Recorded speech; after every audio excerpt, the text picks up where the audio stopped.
ನಂಜನಗೂಡಲ್ಲಿ ತಡರಾತ್ರಿ ಬಿದ್ದ ಭಾರೀ ಮಳೆಯಿಂದಾಗಿ ಮನೆಗಳಿಗೆ ನೀರು ನುಗ್ಗಿದೆ. ಪಟ್ಟಣದ ಹೃದಯ ಭಾಗದಲ್ಲಿ ಇರುವ ಅಶೋಕಪುರಂ ಬಡಾವಣೆಯ 20ಕ್ಕೂ ಹೆಚ್ಚು ಮನೆಗಳಿಗೆ ಚರಂಡಿ ನೀರು ಉಕ್ಕಿ ಹರಿದಿದ್ದು ಮನೆಗಳಿಗೆ ನುಗ್ಗಿ ಅವಾಂತರ ಸೃಷ್ಟಿಯಾಗಿದೆ. ಮನೆಯಲ್ಲಿ ಇದ್ದ ವಸ್ತುಗಳು ಹಾಳಾಗಿ ಪಾತ್ರೆಗಳು ನೀರಿನಲ್ಲಿ ಕೊಚ್ಚಿ ಹೋಗಿದೆ. 10ಕ್ಕೂ ಹೆಚ್ಚು ಮಂದಿ ಸೂರಿಲ್ಲದೆ ನಿರಾಶ್ರಿತರಾಗಿದ್ದಾರೆ. ಮನೆಗೆ ನುಗ್ಗಿದ ನೀರನ್ನ ಪಾತ್ರೆಗಳಲ್ಲಿ ತುಂಬಿ ಹೊರಹಾಕುತ್ತಿದ್ದಾರೆ. ಬಡಾವಣೆಯಲ್ಲಿ ಸಮರ್ಪಕ ಚರಂಡಿ ವ್ಯವಸ್ಥೆ ಇಲ್ಲದಿರುವುದೇ ಇದಕ್ಕೆ ಕಾರಣ ಎಂದು ನಿರಾಶ್ರಿತರು ತಮ್ಮ ದುಃಖವನ್ನ ತೋಡಿಕೊಂಡಿದ್ದಾರೆ. ಇಲ್ಲ ನಿಂತ್ಕೊಳ್ಳಕ ಮನಿ ಕಳಕ ಜಾಗ ಇಲ್ಲ. ನಮ್ಮ ಮಕ್ಕಳೆಲ್ಲ ನೀರಿನಲ್ಲಿ ನೆನಿತೇವೆ. ಚಾಪೆ ಹಾಕಿದ್ರೆ ಚಾಪೆ ಎಲ್ಲ ತೇಲಾಡ್ತಾವ್ದ. ದಯವಿಟ್ಟು ನೋಡಿ 27ನೇ ನಂಬರ್ ವಾರ್ಡ್ನಲ್ಲಿ ನಮ್ಗೆ ತುಂಬಾ ಕಷ್ಟ ಆಗುದ ನೋಡಿ. ಆ ಕಷ್ಟಕ್ಕೆ ನಾವು ಪರಿಹಾರ ನಾವು ಕೇಳ್ಕೊತಾ ಇದ್ದೀವಿ.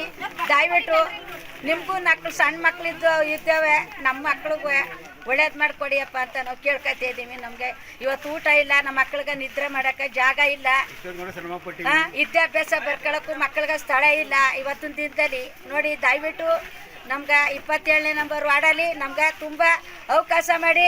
ಇದು 3ನೇ ಕಿತ್ತನ ಮಳೆ ಬಂದಿರೋದು. ನಮ್ಮ ಕೌನ್ಸಿಲರ್ಗೆ ನಾವು ಹೇಳ್ತೇನೆ ಇದ್ದೀವಿ, ನಮ್ಮ ವಿಜಯಲಕ್ಷ್ಮಿ ಅವ್ರಿಗೂ ಹೇಳ್ತಾ ಇದ್ದೀವಿ. ಅವರು ಹೇಳ್ತಾನೆ ಅವರ ನಮಗೇನು ಇಲ್ಲಿ ನಮ್ಮ ಮನೆ ಭಾಗದಲ್ಲಿ ಏನು ಸ್ವಚ್ಛವಾಗಿ ನಮಗೆ ಮೋರಿ ಅಂತ ಖಂಡಿತವಾಗಿ ಮನ್ಸಿಗೆ ಹಾಕಿ ಮಾಡೋರು ಖಂಡಿತವಿಲ್ಲ. ಇದರಲ್ಲಿ ನಮಗೆ ನೋಡಿ ದಯವಿಟ್ಟು ಈ ಮಳೆ ಇನ್ನೊಂದ್ಸಲಿ ಊದಾಗ ನಮ್ಮ ಮನೇಲಿ ಸ್ಥಳಕ್ಕೆ ಸಿಕ್ಕಾಕಿಲ್ಲ ಮನೆಗಳಕ್ಕೆ ನಮ್ಗೆ ಒಳ್ಳೇದು ಮಾಡ್ಕೊಡಿ ಅಂತ ನಾವು ಕೇಳ್ಕೊತಾ ಇದ್ದೀವಿ. ಜಿಲ್ಲಾ ಮತ್ತು ತಾಲೂಕು ಆಡಳಿತ ಹಾಗೂ ನಗರಸಭೆ ಅಧಿಕಾರಿಗಳು ಅಶೋಕಪುರಂ ಬಡಾವಣೆ ನಿವಾಸಿಗಳ ನೆರವಿಗೆ ಧಾವಿಸಬೇಕಾಗಿದೆ. ಮಳೆಯ ನೀರು ನುಗ್ಗಿ ಅವಾಂತರ ಸೃಷ್ಟಿ ಮಾಡಿ ಸಾಕಷ್ಟು ಹಾನಿ ಉಂಟು ಮಾಡಿದೆ. ನಗರಸಭೆ ಅಧಿಕಾರಿಗಳು ಪರಿಶೀಲಿಸಿ ಸಂಕಷ್ಟದಲ್ಲಿ ಇರುವ ಅಶೋಕಪುರಂ ಬಡಾವಣೆಯ ನಿವಾಸಿಗಳಿಗೆ ಶಾಶ್ವತ ಪರಿಹಾರ ಹಾಗೂ ಸೌಲಭ್ಯದ ನೆರವನ್ನ ಕಲ್ಪಿಸಬೇಕಾಗಿದೆ.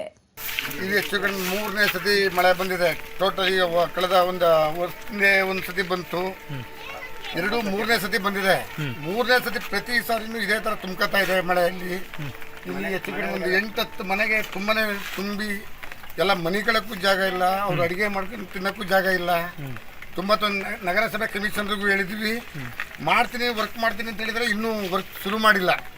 ಇದಕ್ಕೆ ದಯವಿಟ್ಟು ಸಂಬಂಧಪಟ್ಟ ನಮ್ಮ ನಗರಸಭೆಯವರು ಇದಕ್ಕೆ ಒಂದು ಚರಂಡಿ ವ್ಯವಸ್ಥೆ, ಸೂಕ್ತವಾದ ಚರಂಡಿ ವ್ಯವಸ್ಥೆ ಮಾಡಿದ್ರೆ ಖಂಡಿತ ಇದು ಸಮಸ್ಯೆ ಕಡಿಮೆ ಆಗುತ್ತೆ. ಬನ್ನಿ, ನೀವು ಬನ್ನಿ ಈ ಕಡೆ. ಇದು ಸಂಬಂಧಪಟ್ಟ ನಮ್ಮ ಕಮಿಷನರು ಇದಕ್ಕೆ ಸೂಕ್ತ ಕ್ರಮ ಕೈಗೊಂಡು ಇಲ್ಲಿ ನಮ್ಮ ಜನಕ್ಕೆ ಅಶೋಕಪುರಂ 27ನೇ ವಾರ್ಡಲ್ಲಿ ಇರೋ ಜನಕ್ಕೆ ಒಳ್ಳೇದು ಮಾಡಿಕೊಡ್ಬೇಕು ಅಂತ ನಾನು ಅವರಲ್ಲಿ ಮನವಿ ಮಾಡ್ತೀನಿ ಈಗ.